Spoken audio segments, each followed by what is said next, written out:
Good morning, Cash Nation. It is I, Dr. Cash Money, back again with another very peculiar Raid Shadow Legends video. If you haven't subscribed to the channel, go ahead and hit that subscribe button for your boy, and give this video a like. That way, I can actually see that you give a slight one teardrop about what I do. LOL, and it'll help me with the YouTube algorithm. Today we're talking about the new legendary that's come out, and I wanted to shoot a video about this yesterday because when the patch released they already put them into the system, but I was working, and when I got off work, they were talking about the details of the fusion event hadn't come out. I figured I'd wait. However, somebody in Channel 3, and I forget who it was, totally called it that the rares involved would be 16 Skullsworn. And I don't know if they had leaked information or if they saw another video or what happened, but they called that.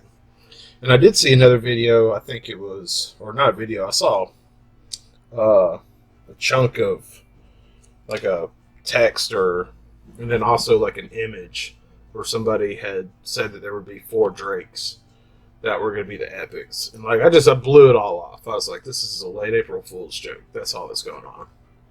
But no, here we go. Plarium said this would be an easy fusion. Well, it is an easy fusion, I guess. All the rares are farmable, for one. And it's pretty straightforward about what you have to do. So all you're going to need is Force Keep and Spirit Keep for pots. So those are the only 2 locations that you have to really farm for anything as far as getting potions up. So it's a pretty straightforward fusion event, and it's 3 weeks long. Plenty of time to get it done. So what are we fusing exactly? Well, let's go take a look at it. Here we have Skull Lord Var-Gall, who is basically a Skull Swarm that went to the gym at least 4 days a week. He was on a high protein diet, and he started lifting heavy weights, working on mainly getting strength up with a moderate amount of reps, and doing a light amount of cardio just to keep his heart strong, mainly incline walking. So if you stick to the training regimen that he has, you can start looking like this when you started out looking like, where is this guy at? Hey, him, is it? No, that's a stalker. It's a stalker. Yeah. You start looking like this. Go from this to this in just 6 to 8 weeks. And he's an incredible looking champion. Gotta really give him props. Definitely scary looking. Like it a whole lot. But anyways, he was in the index yesterday, and I saw him pointing him out to people in 3. And then I caught a chat man for something.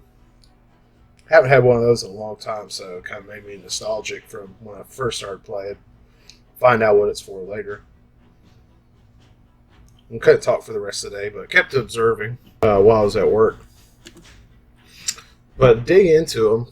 This skill right here is reminiscent of Rodos to me,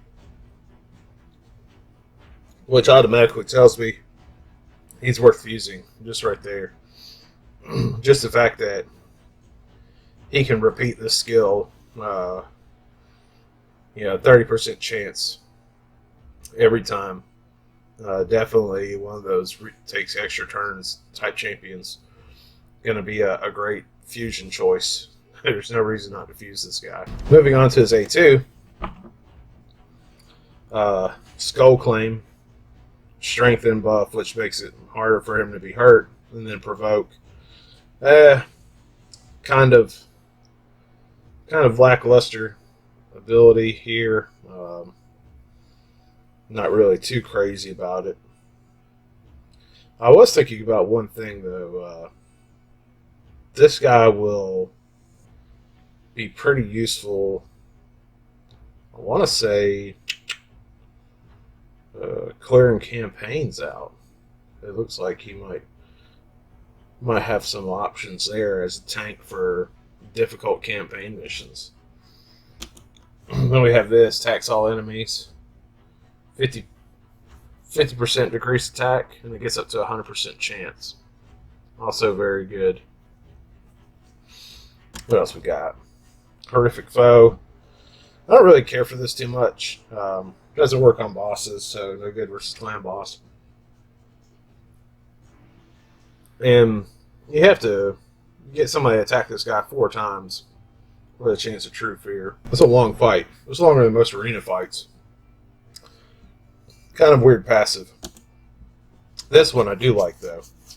Skullbrood passive where he resurrects Skullsworns and makes his minions come back to life. Very, very interesting. All around the character's got amazing stats. It's a defense type where everything scales off defense. He's got a fair amount of defense.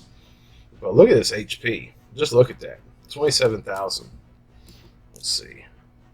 He's an attack type. So he's an attack type. And he's got 1520. Okay, so it's a fair amount. This attack type, 1400.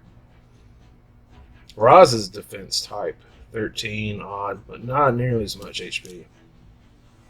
1310 versus both of 1310. But just the HP difference in the resist and the accuracy. Like Rosin lays debuffs. He lays a bunch of debuffs. He has no base accuracy. This guy has all the accuracy, all the resist. Just an absolute madman. Krisk is a defense type. Of course, he has more defense than Skull here, but Krisk has a bunch of debuffs and no accuracy and less resist. This guy's a unit, an absolute unit. So another quick thought that I had here on this guy is he might be a potential nightmare bait tank that you can use to get through since he is so beefy. You would need to get beefed up just a little bit more, but strengthen, where he takes less damage, and a decrease attack. This could easily be a duo clear Nightmare 12-7 partner. Because he's going to aggro everybody. He just is. And then he's going to start scaring them too. Huh. Very interesting. I don't know if I'd combo him with a Skullsworn for it. But I like him. I think he's an automatic A rank legendary. Just flat out. No contest. There's no reason not to fuse this guy. He's going to be great, easy fusion. He's going to be great for free-to-play players. He might even be a little useful for people that spend a lot of money on the game too, just because it's a fusion event that's there. I think he's an excellent addition to Raid. Overall, like I said, probably easy A rank champion. Just his stats are too stellar to ignore, along with the skills. Well, that's going to wrap it up for this Cash Money video. I'd like to thank you guys for all your support, and stay tuned for the next Cash Money video.